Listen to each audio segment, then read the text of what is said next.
সরকার আসে, সরকার যায়, ক্ষমতার পালাবদলের সঙ্গে বদল হয় চেয়ারের মানুষ। কিন্তু ভাগ্য বদলায় না এই সড়কের। নরসিংদী রায়পুরা উপজেলার গুরুত্বপূর্ণ সংযোগ সড়ক শ্রীরামপুর থেকে রাধাগঞ্জ পর্যন্ত এই রাস্তার বেহাল দশা দীর্ঘদিনের। বছর যাবত আসলে এই শ্রীরামপুর টু রায়পুরা রোডের যে রাস্তা খুবই বেহাল অবস্থা। তো বর্তমান যিনি সংসদ সদস্য, বর্তমান এমপি জনাব ইঞ্জিনিয়ার আশরাফুদ্দিন বকুল সাহেবের কাছে আমার আবদার এবং আমার একটা আহ্বান থাকবে যে রাস্তা যেন সংস্কার কাজ হয়।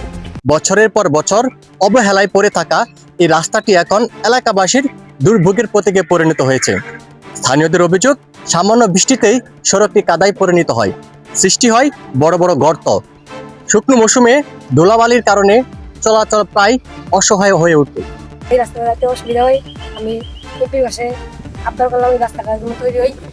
আমার প্রতিদিন স্কুল কলেজগামী শিক্ষার্থী এবং কর্মজীবী মানুষ এবং রোগী বহনকারী যানবাহন চলাচল করতে খুব কষ্ট হচ্ছে তাদের।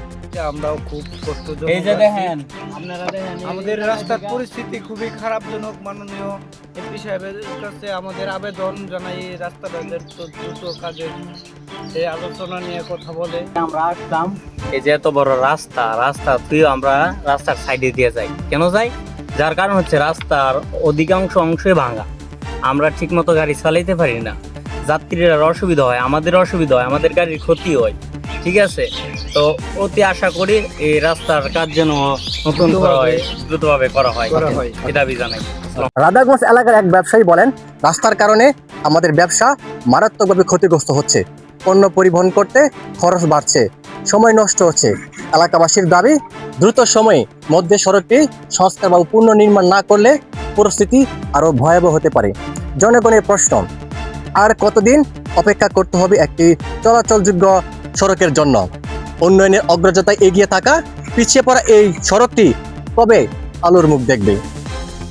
ইব্রাহিম রনি, নরসিংদীর ভয়েস।